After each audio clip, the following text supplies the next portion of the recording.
Saat ini yang masih membayangi industri, khususnya industri kelapa sawit, salah satunya adalah penerapan tarif resiprokal Trump, 32% ya Pak.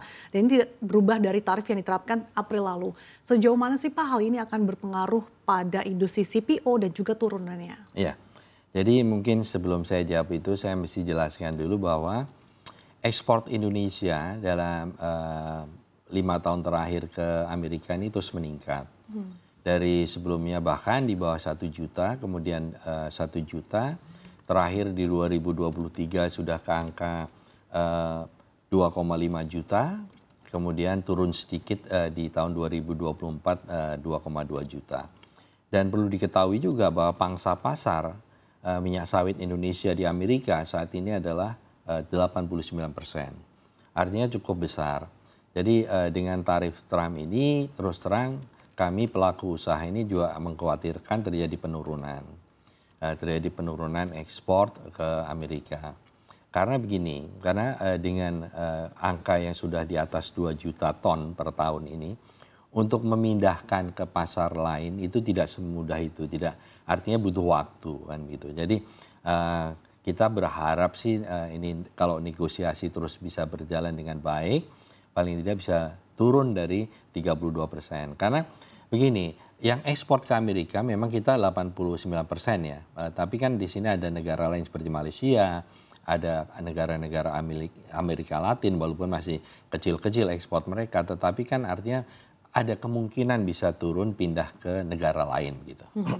Gambaran penurunan daya saingnya seperti apa Pak? Apalagi kalau kita lihat negara-negara tetangga seperti Malaysia, ini kan mereka diterapkan tarif yang lebih rendah dibandingkan Indonesia. Ya, artinya begini, contoh ini kita compare dengan dengan Malaysia. Malaysia kalau tidak salah terkena tarif 25%. Tetapi di sini jangan salah, kita juga ada beban ekspor, artinya kita ada 3 beban ekspor yang sekarang menjadi harga kita lebih tinggi dari Malaysia. Kita ada kena DMO, Domestic Market Obligation, kemudian ada pungutan ekspor yang untuk ekspor itu, dan ketiga adalah ada biaya keluar atau BK atau pajak ekspor. Nah ini memang kita bersyukur, berterima kasih juga kepada pemerintah. Kalau kita bandingkan dengan bulan Maret April itu masih kalau kita total dari 3 beban ini 221 US dollar per metric ton. Saat ini kira-kira sekitar udah 165. Tetapi beban Malaysia masih lebih kecil, kan begitu, lebih di bawah itu, bahkan mungkin di bawah 140 saat ini per metric ton.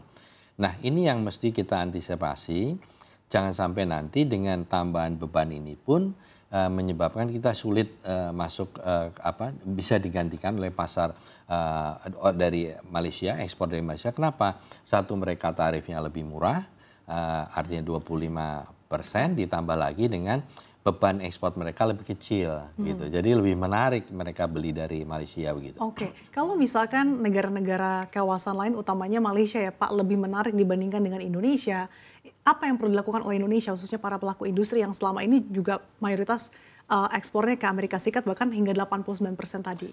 Gini, 89% adalah pangsa pasar kita.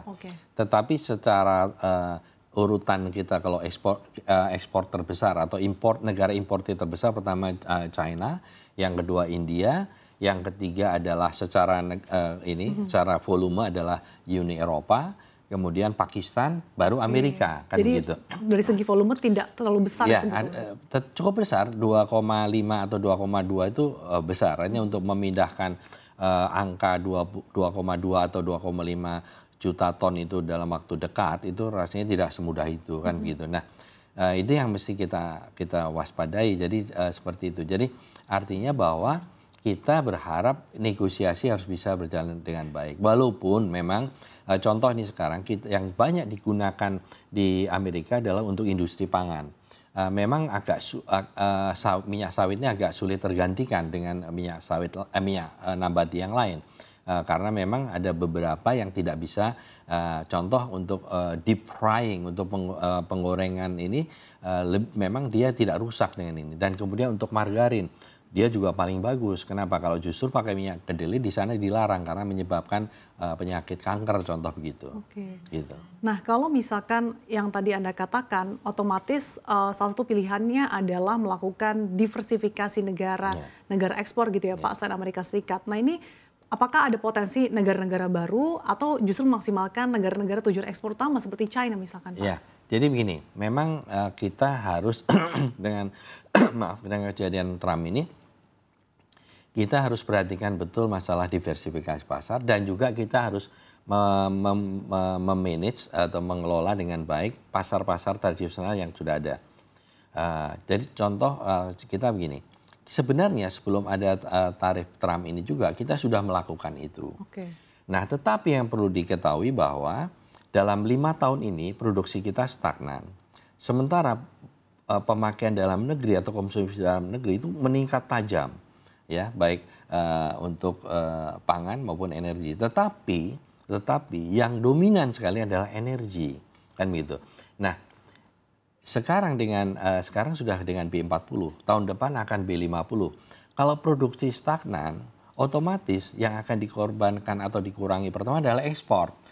Nah, sementara kita biaya untuk biodiesel itu menggunakan dana pungutan ekspor.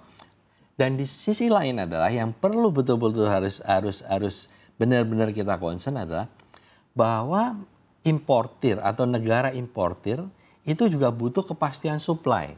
Ya. Kan begitu, mereka butuh kepastian supply.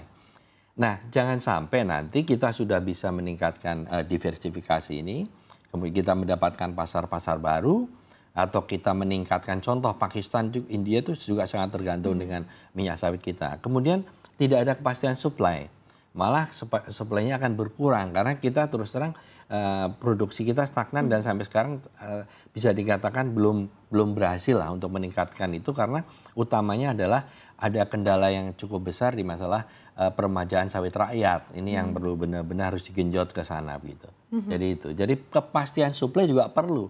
Jadi jangan hanya kita mencari emas, tapi harus ada kepastian supply untuk negara-negara importir ini. Gitu. Oke, sejauh ini apa yang bisa dilakukan Pak selain tadi diversifikasi, kemudian tadi memaksimalkan ataupun mengoptimalkan produksi dalam negeri, apalagi yang bisa dilakukan?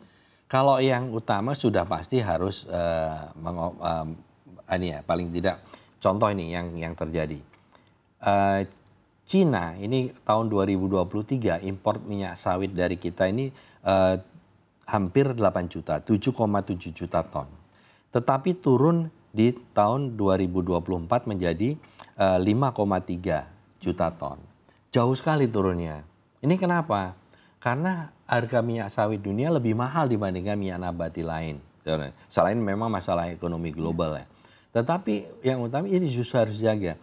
Nah, dengan mandatori kita yang naik itu juga menyebabkan harga juga naik kan, harga dunia maksud saya. Nah ini yang jangan sampai yang harus memang sinkron, semua kebijakannya harus sinkron. Nah ini kita memang diversifikasi, yang lain juga saya rasa tidak bisa karena memang kalau sekarang Pak kan bisa dipakai dalam negeri saja. Sekarang kalau dalam negeri siapa yang akan membiayai di dalam negeri itu biodiesel itu? Apakah dengan APBN? Kan juga saya rasa cukup berat ya, artinya tetap harusnya mengandalkan ekspor tadi, pungutan ekspor itu saya rasa lebih saat ini mekanisme itu sudah sangat bagus menurut saya gitu.